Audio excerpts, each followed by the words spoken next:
की अपने अपने गुरु महाराज की, तुकाराम महाराज की, शंभुराम महाराज की, ये तो बाबा बोले कृष्ण कन्हैया लाल की, राज के आनंद की।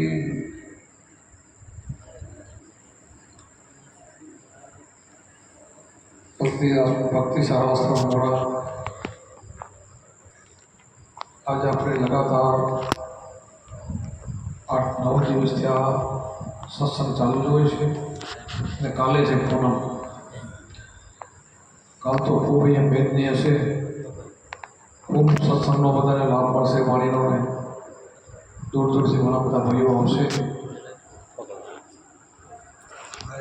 આજ પણ બધા ભાઈઓ સારી વાણી બોલ્યા, બહેનોએ સારી વાણી બોલ્યા. આપણને ગુરુ મહારાજે આપણને ધન્ય બનાવી દીધા. શું કામ? કે જે અંદર ખજાનો હતો એ ખોલીને આપણને બધું બતાવી દીધો. ખૂબ લેર કરાવી દીધી. એમ આનંદ ઘડી ગયું, સાહેબો સુહાગી મળ્યા, આનંદ ઘડી એવી આનંદની ઘડી આપણને લાગી ગઈ. જ્યાં સુધી આપણે અજ્ઞાનદશામાં જીવતા હતા ત્યારે આપણા કેવા દિવસો હતા, આજે આપણે કેવો આનંદ કરી રહ્યા છે. એમ જગત ઉપર પણ આપણને દયા આવે કે અત્યારે કેવું જીવી રહી છે. પરમાત્મા ઘટમાં રમી રહ્યો છે અને એને ખબર નથી. અજાણમાં બારે દોડે છે, એને ખબર નથી, અજ્ઞાન છે. ખૂબ સંતોને દયા આવે. સંતોને દયા આવે તો આટલી બધી મહેનત કરે ને ગામો ગામ ફરે. સંતોને તો એવું છે કે એક માણસ વંચિત ન રહી જાય, બધાને આ વસ્તુ મળવી જોઈએ, બધાને આનો લાભ મળવો જોઈએ. કારણ કે મનુષ્ય અવતાર આપણને એટલા માટે જ મળ્યો છે. પ્રથમ યુગની અંદર એક માણસ નોકરું ન હતો, બધા સત્સંગી હતા. અને ધીરે ધીરે આ માયાનો, મોહનો, કામ ક્રોધ લોભનો આ કંઈક ને કંઈક અંશે આ નડગત થઈને એના હિસાબે આત્મા ઠંગાઈ ગયો. આત્માને ખાલી એવું આપણે પાણી હોય ને એના ઉપર સેવળ ચડી ગયો, નીલ ચડી ગયો હોય અને પાણી દેખાય નહીં, પણ કોઈ કહે ભાઈ આમ હાથથી કરતો આમ પાણી છે, ડોર નીકળી જાય તો દેખાય પાણી, એવું જ છે. આમાં કાંઈ નથી, પણ આપણને ખબર પડતી નથી. અને આપણને ખબર પડી ગઈ એને તો લીલા લહેર થઈ ગઈ, આનંદ ભરી થઈ ગઈ. હવે વિચાર તો કરો કે કેટલો આનંદ આપણને છે. જગત આખું હૂતું છે ને આપણે જાગીએ છીએ. જગત હૂતો છે, આપણે જાગીએ છીએ. આપણે નિંદરમાં જાગીએ છીએ. આપણે આપણી વર્તી વિરામ પામી છે. જે વર્તી ખોટે રસ્તે દોડતીથી બંધ થઈ ગઈ, એટલે વર્તી વિરામ પામી. જે વર્તી ખોટે રસ્તે જતી હતી એ ભગવાનના નામમાં લાગી ગઈ. બસ આટલું જ કરવાનું છે, બીજું કાંઈ કરવાનું નથી. તમે બધા સમજી ગયા છો, ભાગશાળી છો બધા. એની વર્તી વિરામ પામી ગઈ. એને હાલતા ચાલતા બેસતા ઉઠતા હરિના નામમાં જ વર્તી લાગી ગઈ. બસ થઈ ગયા, પરમાત્મા મય થઈ ગયા. કાંઈ કરવાનું નથી. કથની મથની છૂટી કરી કેને ગાઉં ગઈ ખોરણવાળો માહિતી કોઈ અમુક થયું હતું, આપું એક થયું હતું, ઓટોમેટિક બધું એક થયું. કથની મથની મારી હવે છૂટી થઈ ગઈ. કથની મથની કરી મેં પહેલાં ગુરુ મહારાજ આપણને ઉપદેશ આપે એક 3 મહિનાના હાથથી બેઠા એક દી ધોવામાં ખોટ નખાય જાય, ભૂલતો નહીં. એમ કરતાં કરતાં જાગૃતિ એના ઘરમાં આવી જાય તો પછી એને આખે બહુ આનંદ થઈ જાય. પછી એને કાંઈ કરવું નથી. હાલતા ચાલતા બેસતા આપણું ભજન ચાલુ જ છે. ભજન પછી કરવાનું નથી, થઈ જાય. જેમ આપણને બધાને બહેનોને ખબર છે કે દૂધ હોય ને આપણે દૂધ ગરમ કરીને પછી એમાં મેરો નાખીને પછી જપી જાય, એમાં છાશ ફેરી પછી માખણ આવે એટલી વાર છાશ ફેરે, પછી ના ફેરે. માખણ આવે પછી છાશ ફેરે તો એને માણસ કેવો કે ના ફેરે. એમ આપણે પણ જાગૃતિના ઘરમાં આવી ગયા ને પછી તો એને તત્વોને તાળી લેવાનું છે, કાંઈ કરવાનું નથી. માખણમાંથી ઘીમાંથી બસ આનંદ કરવાનો, એને માણવાનો છે. માણવું તો પડે. આપણે જે કમાઈનો ફળતો હોય ને, આપણે કમાઈ કરી કમાઈનો ફળ તો છે એનો લાભ લેવાનો. એટલે પછી કાંઈ કરવાનું આવતું નથી. એમ જેને સમજદારીના ઘરમાં આવ્યા ને એને કાંઈ કરવું નથી. કારણ કે ભટકીસમાં મથી જો મનમાં સમજી હોય તો કરવું ન પડે કાંઈ. હંસાબે કીધું છે એકવાર મથી લેવામાં પછી કાંઈ ન કરવું પડે, પછી સમજી જા, સમજીને પછી હોઈ જાય, કાંઈ કરવું ન પડે. હા, આમ તો એમ નથી કીધું, બીજું કીધું છે સમજીને જા શૂન્યમાં તો કરવું ન પડે એમ કીધું છે. સમજીને જા શૂન્યમાં તો કરવું ન પડે કાંઈ. શૂન્યમાં તો સમાઈ જા. સુરતાને કીધું છે શૂન્યમાં તો સમાઈ જા. શબ્દને સુરતા શૂન્યમાં સમાઈ જાય પછી એને કાંઈ કરવું નહીં. એક ઘરમાં બે આવી જાય એનું કામ થઈ ગયું. સુરતા સુગડ સમેટ હતો ઘણો સાહેબ ભેટો સુગડ સમેટ પીડ્યો બસ સુગડ થઈ જવી જોઈએ.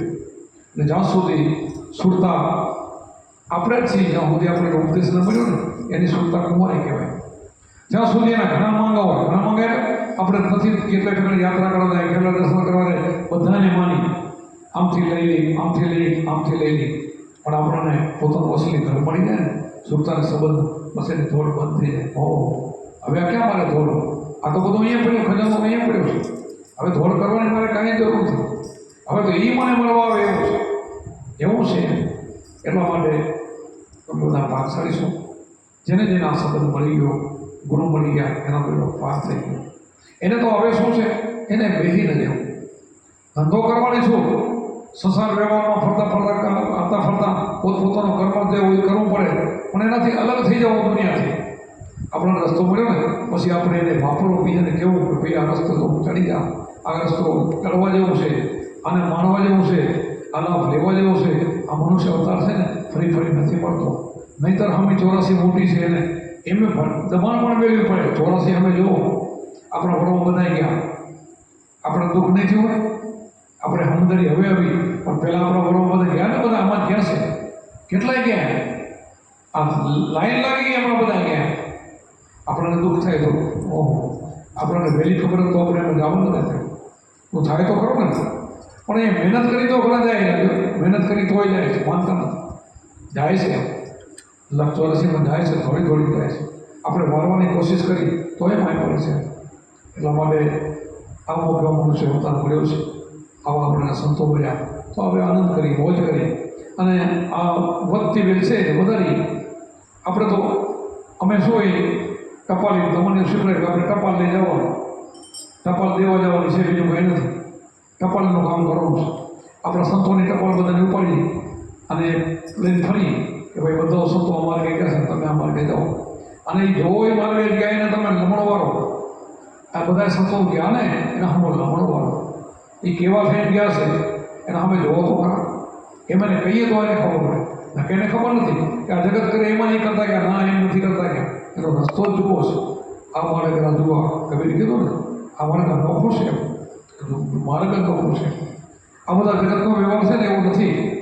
જગત તો બધું જ એક ભૂલ્યો ગોરખે કીધું બધા જ ભૂલ્યા છે. એ ગોરખે નહીં, બધા જ સંતો કીધું છે. આપણે રડવું પડી કે ભૂલો નહીં, તમે અમારે ભૂલો નહીં, અમારે તમે પકડી લો. આપણે પણ રડવું પડી છે બધા સંતો. આ વાણીઓ તો જો એક એક વાણી તમે જોવો સંતોની, આ વાણી માર્ગ નથી, ચોખ્ખો માર્ગ નથી મૂકી ગયો. વાણી તમે ગાઓ અને ગુરુ મૂકીશો એને તો વાણી સમજાય ને, ઠીક છે. આપો તમને આનંદ આવે હું સત્સંગ કરો, કારણ કે તમે બધાએ વાણી સમજો છો. એક એક વાણી કરીને હવે તમને ખબર પડે છે, પણ પહેલાં નથી ખબર પડતી. ગુરુ મૂકી દેતો ને તમે આમાંથી હમણાં બેનું જોડવાનું પહેલાં નહીં સમજાતું, હવે સમજાય છે બધું, હવે બધું સમજાતું હશે. અમને પહેલાં નહોતું સમજાતું. મેં ઘણા વર્ષો સુધી ગીતા વાંચી, મારો નિયમ હતો, પણ શેના માટે? કાંઈક ફળ માટે વાંચતો હતો. ગીતા વાંચું, આજે વાંચી એનું મહાત્મા વાંચું, મહાત્મામાં ન વાંચો તો મને સંશય રહી જાય, એનું ફળ ન મળે ને. કૃષ્ણ ભગવાન કીધું ના પડે, ફળની જરૂર નથી. ફળની તો કૃષ્ણએ ચોખ્ખી ના પાડી છે. આ તો મહાત્મા છે ને પછી ગમે ફિટ કરી દીધું છે. મહાત્માને એને જરૂર નથી, ફળની જરૂર નથી. એટલે ગીતા પછી સમજાય આ ગીતા શું કહેવા માગે છે. આખી ગીતાની અંદર જ્ઞાન ભર્યું છે, બધું જ્ઞાન. પછી આપણને ખબર પડી, આપણને પહેલું કંઈ ખબર નહોતું કે વિરાટ સ્વરૂપ જે કૃષ્ણ ભગવાને અર્જુનને બતાવ્યું ને તે આપણે વાંચતા ખબર નથી. વિરાટ સ્વરૂપ શું કે હામો જોતો હતો કૃષ્ણને કે તું મારા હામો જેમ ન જો, તને ત્રીજું નેત્ર આવ્યું એનાથી જોઉં છું. આપણને પછી ખબર પડી, ઓહો કૃષ્ણએ જોયું તો આપણે જોયું છે. કૃષ્ણને મળ્યું આપણને નથી મળ્યું નહીં, પણ આપણે સમજતા નતા. કૃષ્ણને મળ્યું એ બધું જ આપણને મળ્યું. આ ગીતામાં વિચારતો કરો ગીતામાં લખ્યું કે માટીનો ચોકઠું કરવું, એના ઉપર ડાબડો દર્ભ, એના ઉપર આસન, પછી એના ઉપર સીધું બેહવાનું, અગ્ર ઉપર ધ્યાન કરવું. અડધો શબ્દ પણ લખેલો છે. તો આપણે કોઈને પૂછતા નહીં કે આપણે અગ્ર શું, આસન શું, કેમ સાધના કરી, કેમ બેહવું, કોઈને આપણે પૂછતા નહીં. ગીતા વાંચે જતા બીજું કાંઈ નહીં. વાંચી ખબર ન પડી, પણ ગુરુ મળ્યા પછી એક વાતની ગીતાની આમાં ગમે આપણને ખબર પડે શું ગીતા કહે છે, કહેવા માંગે છે. એટલે ગીતા હોય, રામાયણ હોય, ભાગવત હોય, બધામાં સાર તો છે ને. ચારે કીધું કે અહમ બ્રહ્માસ્મિ. બ્રહ્મ શું આપણને ખબર નથી. તત્વ પછી તત્વ તારી અંદર છે, તું પોતે છો એ કે આપણને ખબર કે તું પોતે છો, આપણને એ કહે રહ્યું. ચારે બી એમ કે આપણને ખબર નથી, તો જ વાંચ્યા જ કરતા હતા. મેં પોતે અજુર્વેદ, સામવેદ બધા વેદો વાંચેલા છે. 1 મહિનો વેદ વાંચો તો 1 વધે આખું ફૂંક ફોડ્યું છે. આ ચશ્મા એના આવ્યા છે. પુસ્તક વાંચવાનો કોઈ પાર નથી રાખ્યો, પણ કાંઈ ખબર નથી પડતી. જ્યારે સંપૂર્ણ મળી ગયા અને આપણે દયા થઈ ગઈ ત્યારે બધું સમજાઈ ગયું. બધાએ ચોપડાને હંકરો કરી બધા એક બાજુ રાખી દીધા કે હવે કાંઈ જરૂર નથી. આપણે કુંભારા બાપુ ભણેલા હતા, પણ ચારે વેદ એને આવડી ગયા, મોટે થઈ ગયા. ચારે વેદ જે વેદ બોલે ને એ કુંભારા બાપુ બોલે. સંત બોલે ને વેદ બની જાય. સંત જે બોલે એ વેદ વાક્ય જ છે. સંત બોલે એ વેદ કહેવાય. આપણે ભણ્યા વગર પણ આપણને ખબર પડે. આપણને કાંઈ જરૂર નથી ભણવાની. આ બધું જ આમાં મળી જાય. ગુરુ મળી ગયા તો બધું મળ્યું, ન કે કાંઈ મળ્યું નથી. ગુરુ નથી મળ્યા તો કાંઈ નથી મળ્યું. ગુરુ મળ્યું તો બધું મળી ગયું. ત્યાં તમે બધા ભાગશાળી છો કે આપણને બધું મળી ગયું છે. અને હવે તો તમે છે ને એટલી બધી મૂડી કરો, એટલી બધી મૂડી કરો તો ઢગલાબંધ બીજાને કોઈને આપી શકો. એટલી મૂડી કમાવો. પહેલી કમાઈ કરો પછી આપણે આપી શકીએ. ધન હોય તો બીજાને આપીને. આપણા કારણે પૈસા એટલે ધન સંપત્તિ હોય તો આપણે હેતુને, મંત્રીને, કુટુંબને, કબીલે 5 પૈસા આપી શકીએ. હોય તો વાપરી શકીએ. એટલે ધન પહેલો ભેગો કરવો, પછી વાપરવાનો. એટલા માટે આ સંતોએ મૂડી જે કરી છે અને મૂડી વાપરી છે એ મૂડી વાપરી છે. પછી તો કીધું ને કે ખર્ચોના ખૂટે પાકો, ચોરના લોટે નીતિ બને સવાયો, રામ રટન ધન પાયો. આ ખૂટે નહીં, પછી આ ખજાનો ખૂટે નહીં. આ તો બજાજ કરે. ગમે તો તમે વાપરો તો વધે. આમાંથી કાંઈ ઓછું નથી જાય. ઓછું તો કેને થઈ જાય? ન વાપરીને થઈ જાય. પડ્યું રહે ને તો થઈ જાય. સંતોએ વાપર્યું છે બધે. આપણે બધા સંતો હાલે ગયા ને એ મૂકતા ગયા છે, રાખીને નથી ગયા, બધું આપતા ગયા છે બધાને. આપણા ગુરુ મહારાજે આપણને શું નથી આપ્યું? પણ તો ઘણાએ કર્મહીના હોય તો એને જગ્યાએ બેસી જાય. એના જે ગુરુ હોય એકને કેટલું બધું કામ થઈ જાય, એકને જગ્યાએ બેઠો હોય પણ એણે ભૂલી કરી છે. ગુરુ જે માર્ગે જે ચડાયો ને એ માર્ગે કમાણું છે, કમાઈ કરી છે. આપણે બાપ હોય ને 4-5 ખેતર હોય, તારે 4 હોય, 2 ભાઈઓ 3 હોય એને વેચી દે. એક કમાય અને કેટલી બધી મૂડી પેદા કરે. એક હોય વેચી ખાઈ જાય છે ને. મજૂરી કરતો હોય, ખેતરે વેચી નાખે, વાડીઓ વેચી નાખે, પૈસા ખાઈ જાય અને એક મિલકત ભેગી કરે. એમ આપણે ગુરુમાં જ આપણને ધન દીધું છે. આ એક જ શબ્દ આ ધન છે, બીજું નહીં. એક જ આમાંથી જ મૂડી થાય. 18 ધામની સંપત્તિ આમાંથી થાય. આ શ્વાસોશ્વાસની સાધના, આ જપવા જાઓ, આ જ ભજન, આ મૂડી તમારે. ટંકસાર છે ટંકસારા. શ્વાસ 21,600 શ્વાસ થાય. ક્યાં ઓછો થાય? 1 દિન એટલા થાય. એ બધી ટંકસાર છે, બધી હીરા માણેક છે, બધું ધન છે.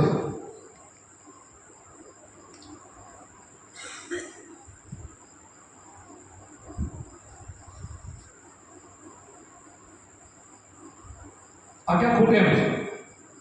એક શ્વાસની અણમોલ કિંમત છે. બધા રતન છે, સાચા રતન. આપણે બધા હંસથી હંસ, આપણે બગલા નથી.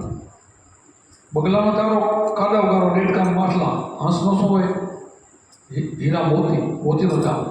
અને એની બેઠક માન સરોવર. અહીં તમે રોજ આવો છો ને તમારું માન સરોવર છે. અહીંયા કોઈ ખોટો વિચાર ના આવે, ખોટી કોઈ વાત ન થાય. જ્યાં સુધી 2 કલાક 3 કલાક બેહો તો સુધી આ મોતી ચણવાનું. આ હંસની બેઠક આ છે. બગલા તો ગમે ત્યાં બેસે, હંસ ન બેસે. હંસની બેઠક ક્યાંય ન હોય, એ આવી સભામાં જ હોય. એટલે તમે બધા હસો છો, તમે જ હસો છો. માનસરોવર તો જાઓ ને તો માટી છે, કાંઈ નથી. માનસરોવર તમે જાઓ, નાણ સરોવર જાઓ, માનસર તો ગમે તે સરોવર જોઈ હો તમે, ત્યાં કોઈ હસે નથી, કાંઈ નથી. આને કીધું છે સંતોએ. અને જે ડુંગર હશે ને એમ મને કહો કે હશે એમ માનતા હશે. આને માનસર કહેવાય, માનસરોવર કહેવાય. અને તમારો ચારો આ મોતીનો ચારો છે. તમે બીજો ચારો કરો જ નહીં. આપણે જો વાણી બોલશું ને તો આવી જ બોલશું. આપણે સુરગુણી માફક નહીં આવે. શું કહો? એમાં લાલ કે હા કાંઈ નથી, એમાં કાંઈ છે નહીં. આમાં તો મોતી છે. એક વાણીમાં, એક તમે કડીમાં. એટલે આપણે વાણી બોલશો તો આપણે દુર્ગુણિત વાણી બોલશું. શું કહો? કે કે એમાં બધો માલ ભર્યો છે, ખજાનો ભર્યો છે. ઓમાં તો શું છે? વખાણ. શું છે? વખાણ. આપણે કોઈ બીના વખાણ કરીએ તો આપણને શું ફાયદો? અમે કંઈક ભાઈ લાલજીભાઈને તો વાડી છે ને વાડીમાં 4 મણ કપા થાય એમ છે, 3 મણ થાય એમ છે. હવે એવો કપાસ છે, એવો બાજરો છે, પણ તારે શું એમાં? તમે મહેનત કરને. તો વખાણ એટલે એમ છે, આપણે ગમે ના રામના કરી, કૃષ્ણના કરી, ભલે આપણે એની ગુણની પૂજા કરી, પણ દરિયા વખાણ કરશું તો એની લાઈન દરીને આપણે વાતો નહીં કરી. કૃષ્ણના કઈ લાઈને આવ્યા છે, એના ગુરુ અવતાર શું શબ્દ આપ્યો, રામને એના ગુરુ શું આપ્યો છે સંબંધને, એને કેવું ભજન કર્યું, એ નહીં કાંઈ વાત કરી. ખાલી વખાણ કરશું, ખાલી વખાણથી શું ફાયદો? તમે વખાણ કર્યા, બાપુ તો હારા છો, આશ્રમ મળે મસ્ત એમ કરી હાલે ગયા, એવું ઉપદેશ ન લીધો તો તમને શું ફાયદો મળે? વખાણથી કાંઈ ન મળે. આ જગત બધું વખાણમાં ગયું. આપણે વખાણ નહીં, આપણે તો રસ્તે આવવાનું છે. આ સંતોએ આપણે તો રસ્તો બતાવી દીધો છે, એ કરવાનો છે. આપણે એ શીખવાનું હોય છે. ખાલી વખાણે કાંઈ નહીં હોય. ભલે ભસે કરી વખાણ, પોતાના ગુરુમાને વખાણ કરી, પોતાના સંતોનો વખાણ કરી, કુંભારોનું વખાણ કરી, પણ લાઈન દરી નહીં ચોકવાની. કુંભારોની વાણી, કુંભારનો ઉપદેશ, કૃષ્ણનો ઉપદેશ, રામનો ઉપદેશ, મહાવીર, બુદ્ધ, જેટલા બધા ભગવાનોનો ઉપદેશની વાત કરો કે જગતમાં બાળ એ મુક્ત ગયા છે. આ વખાણ નહીં ખાલી. એ ખાલી બેઠા નથી મંદિરમાં, એ હકે નથી બેઠા. એ તો વારંવાર ફર્યા છે, એક માણસનો ઉદ્ધાર કર્યો છે, અને આમ જ આપણે કર્યું છે. એમ આપણા સંતોએ જ કર્યું છે. આપણે શું કર્યું? આપણે ક્યાં બેઠા છીએ એક દી? આપણે મહિનામાં 25 વાયક કર્યા. વિચારતો હતો મહિનામાં 20-25 વાયક, એટલે અહીંયા મોડામાં ભૂટક્યા નહીં, ઢોકળા નહીં, ક્યાં ના ક્યાં. આજે અહીંયા તો કાલ ક્યાંય બેઠા, પરમથી ક્યાંય બેઠા હોય. ના ઉજાગરણ નડ્યા, ના થાક લાગ્યો, ના 5 પૈસાનો આપણે ખર્ચનો વિચાર કર્યો. આપણે સંતો જે કામ કરતા કે એ જ કામ આપણે કર્યું છે. અને તમે કામ કરી શકો, ધારો તો તમે કરી શકો. જે ધારે બધા જ કરી શકે આ કામ. બધાના હાથમાં જ છે. અદાણી પડી મેદાન મંદી તે રીતે બધાના હાથમાં છે. એટલા માટે આપણને અવસર મળ્યો છે, ગુરુ બન્યા છે. તો હવે આપણે આ જ કામ કરવાનું છે. જ્યાં બેઠા હોય ત્યાં આપણે બાજુમાં કોઈ બી માણસ હોય તો આપણે આવી સારી વાત કરવાની. સારી વાત કરી લઈએ, ખોટી વાતમાં શું આપણે ખોટા પહેલે બેસી જઈએ એટલે આપણે નુકસાનમાં જઈએ છીએ. આપણે ખોટા પહેલે બેસી જઈએ ને, ડુંગરા પહેલે તમે બે વગર નુકસાન થયો. હગામાં વાલામાં જાય છે. હું જાઉં છું નુકસાનમાં જાઉં, મને ખબર છે. હું જાઉં છું ને 4 કલાક 3 કલાક 2 કલાક કાઢું છું ને, મને ખબર પડે છે. આખરે તારા દેખી જઈએ આપણે તો અહીંયા ખોટા ભકડાઈ ગયા 2 કલાક કાઢ્યા છે. આપણે કેવો સમય કાઢ્યો એવું થાય. પછી સમજ્યા પછી કાંઈ નથી. આ જાજવાનો નિર્ણય જેવું બધું કાંઈ છે જ નહીં. ખોટું છે, એ ખોટી માયા કહેવાય. અને અહીંયા તો બધું મળે. સંતોને મળીએ ને 4 મિલે તો 64 કિલે, કે આપણે 2 આંખથી જોવો ને તો આપણે એને 2 ના 32 64 દાંત ખીલે અમે જોવો તો. પછી 20 કરતો પછી આપણે 2 હાથથી જોઈને આંખથી જોઈ અને આપણને સ્નેહ ઉપજે. ભાઈ કે બેન હોય જોઈ તો આપણને આનંદ થાય. તમે ગુરુબેનને ગુરુભાઈને મળો તમને કેટલો આનંદ આવે છે. થાય છે નથી થતા? થાય છે. એ પ્રતાપ છે, ભજનનો પ્રતાપ છે, એ શબ્દનો પ્રતાપ છે. એટલા માટે આપણને આવો અવસર મળ્યો છે. અને હવે તો આપણને સારું આશ્રમ મળ્યું, એ રોજ આપણને સત્સંગ મળે. તમે વિચાર તો કરો, આવા સત્સંગ બધે નથી મળતા. આવા ન હોય. બીજે તમે જાઓ, વાઇકમાં તમે જાઓ, ગમે તે ગામમાં જાઓ ને તો વાણી બોલી બધા ભાગી જશે. આવું સત્સંગ નહીં મળે. આવું ભીન કરી નહીં સમજાવે. આપણે હસી એવું કોઈ નહીં કે બીજા છે એમ કહે છે, આપણે પોતે હસન છીએ. એમ આ હસની બેઠક છે. એમ બીજા નહીં કે એ સંતો કહે છે કે તમે હસો, તમે અસલી છો. તમે નક્કી કરી લો હું બ્રહ્મ છું, બ્રહ્મ જ છું, હું આત્મા પોતે જ છું. આપણે નિરૂમાન નથી કરતા શુદ્ધાત્મા. એનો સત્સંગ ચાલે છે ને, શુદ્ધાત્મા બની જાય તો બેનો પાર થઈ ગયો. પણ બનવા માટે મહેનત જોઈ. ખાલી બોલવાથી તો થવાય નહીં. એના માટે મહેનત જોઈ. એના માટે ગુરુએ આપણને રેડી બતાવી છે. ચોરી, ચિનારી, દારૂ, જુગાર, મટન આખી પછી બધી બંધ કરીને પછી આપણે માર્ગે ચડી જઈએ તો તમે શુદ્ધાત્મા જ છો, તો પરમાત્માનો અંશ જ છો. કાંઈ ફરક નથી એમાં એમાં. એ પોતે તમે જ છો. પછી તમારી મૂડી થાય ને એ મૂડી તમને આપી શકો. અત્યારે તમને ખબર હોય કે ન હોય, હું તો કહું તમે આમ બધાથી થોડું થોડું તમારું બોલી પડતું હશે. તમને જો ખબર નહીં પડતી હોય તો મને કાંઈ ખબર નથી. તમે જે બોલો ને એમ થઈ જતું હશે. તમે ઘરમાં કહો ને, હું તો એમ ઉપદેશ જેને મળે, જેનું ભજન બોધે ને એના દીકરા દીકરીને કોઈથી જેમ તેમ મેળું ટોળું ના મારું. તમે બોલશો ને ઘરમાં થઈ જશે. હું તો ઉપદેશ આપું છું, ઘણીને કહું છું કે તમે એવા ને એવા બની જશો ને પછી બોલવામાં પણ જીવ ઉપર તાળો મારવામાં આવે, લગાવ ખોટી લગાવો. તમે હસતા હસતા ઘરમાં ખરાબ તમે બોલી જશો એવું બની જશે. સારું બોલશો તો સારું થઈ જશે, ખરાબ બોલશો તો ખરાબ થશે. એટલે આપણે સત્સંગીઓ ને એને બોલવું પણ બહુ કાબુ રાખો. જેમ તેમ ન બોલો. હામું પણ નથી બોલતા હોતો દીકરી અધિકારાને એમ નહીં બોલવાનું. આપણે એનો અસર પડી જાય. અમારે કુંભારામને એમના ઘરના બહુ લોહી પીતા હતા ને એકને બોલે કે તારી જીભ ખીલતો ખીલાઈ ગઈ, આખી જિંદગીને બોલી. હવે એને કંઈ ખરાબ નહોતો દીધો, બળતા બોલાઈ ગયો તો ખીલાઈ ગયો. આખી જિંદગી જીવે તો કાંઈ બોલી નથી. પપ્પો કરે કાંઈ સમજાય નહીં. પહેલાં મને હવે માથા કરતા નહીં કે બોલતા હતા, પછી કાંઈ સમજાય નહીં, આખી જિંદગી બોલ્યા કાંઈ ખબર જ ન પડે. એવું થઈ જાય છે, બધાને થાય. આપણે સંતોને એ પણ ધ્યાન રાખો. સારું જ બોલવાનું, આશીર્વાદ જ દેવાના. જે કોઈ આવે તારું સારું થઈ જશે, આટલું જ શીખવાનું. સંતોની બોલી બધી ફરી જાય. આપણે હસી કાગડાની બોલી આપણે નહીં નાખવાની, કાઢી નાખવાની. હંસ જેવી બોલવાની, આપણે બોલવાની. સારું બોલાવો, ભલે થાય કે ન થાય, તારું સારું થશે એમાં શું જાય. મને કેમ બધા જે આવે કે મને બહુ બરાબર છે, બહુ થઈ જશે, સારું છે, એમાં જ આપણે કહેવાનું. થાય કે ના થાય પછીની વાત, પણ આપણે સારું થશે એમ કહેવાનું. એવું બોલીએ તો 100% સારું થાય. આપણે એવું શીખવાનું છે. આપણને અહીંયા પાઠશાળા છે, આપણી એ જ મળે છે. બીજું નહીં, કચરો તો આપણું નીકળી ગયો. હવે તો કચરો છે નહીં. કચરો તો આપણે 3 મહિનાના હાથથી કાઢી નાખ્યો. નવો કચરો આપણે કંઈ ભરવું નથી. નવું આપણે ભરવું નથી. માંડ કાઢ્યું છે, હવે ભરીને શું કરવું? મહેનત કરી 3 મહિનાના હાથથી કાઢ્યું. હવે તો આપણે મૂડી જ કરવાની છે. એટલે આપણે ખોટા વિચારો, જો આપણે કહીએ છીએ, ઉપદેશ દઈને કહીએ છીએ કે સૂર કર સુવો, ચંદ્ર કર જાગો, સોમાં જેને સમાવો. આપણે ઇંગ્લા નાળીમાં ભજન કરીએ છીએ, સૂર્ય નાળીમાં ના પાડીએ છીએ. એ ગરમ નાળી છે, આ ઠંડી નાળી છે. સુવાનું પણ આપણે કહીએ છીએ કે સૂર કર સુવો, ચંદ્ર કર જાગો. આવડા પડખામાંથી આપણે સૂઈએ છીએ એટલે આખી રાત સૂર્ય નાળી આવે. એમાં ખોટું સપનું ના આવે. ખોટું સપનું નથી આવતું તો ખતરા કરજો. પડખું ફરશે અને ગાવો સ્વરૂપ પર થશે, એમાં સપનું માણસ ના આવશે, આમાં નહીં આવે. ગુરુ મહારાજે આપણને બધી લાઈન દોરી પણ શીખવાડી દીધી. બધી લાઈન દોરી, કેમ હાલવું, કેમ બેહવું, કેમ ઉઠવું, કેમ સૂવું, બધું જ બતાવ્યું. વાણીમાં બધું બતાવે છે, આપણે બધું બતાવી દીધું છે. એટલા માટે સમજી વિચારીને પછી આપણે ભજન કરી, આનંદ કરી. અને આનંદ હતો આપણે પારે નથી. એટલો બધો આનંદ છે. રોજ અહીંયા આપણને નવું નવું જડે છે ને ચડે. રોજ નવું ગમે એ વાણી માટે બોલી નવું કહેવાય.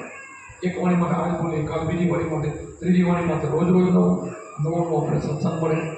એવો આનંદ કરી, મોજ કરી અને ખૂબ આશ્રમ તમારે બધાને ભેગા થઈને વિશાળ આપણે બનાવવાનો છે. અહીંયા આવે ને તો આ ધૂળ જેવી આપણે બનાવી. અહીંયા મને હાલે ને તો તેનો મનોવૃત્તિ બદલી જાય. અહીંયા આવીને બેસે ને તો એનો મનોવૃત્તિ બદલીને આનંદ થઈ જાય. એ થાય કે આમાં કંઈક છે આશ્રમ, એને ઠંડક થાય. એવું આપણે ભજન કરવાનું છે બધાને. હું એક ભજન કરાવી એ નહીં, પણ બધાને કરવાનું. એવું ભજન થશે ને તો આ તમે આ બધા આશ્રમો ફરશો ને તો ગણકણમાં રામ બોલશે, કૃષ્ણ બોલશે, એવું આપણું આશ્રમ બનશે. 100% બને છે. બધા સંતો એ બધું બને છે. આપણે કંઈક વંડાવણ જઈએ રેતી મારોટી, પણ આપણું વંડાવણ કરવાનું આપણે. હું વળી જઈને હું લેટીને આપણે એવું બનાવવાનું છે. બંને 100% બને છે. એ તમારા હાથમાં બાંધી છે. એટલે આ બાંધી છે ને આપણે ચૂકવાય. બોલો સદગુરુદેવ સનાતન ધર્મ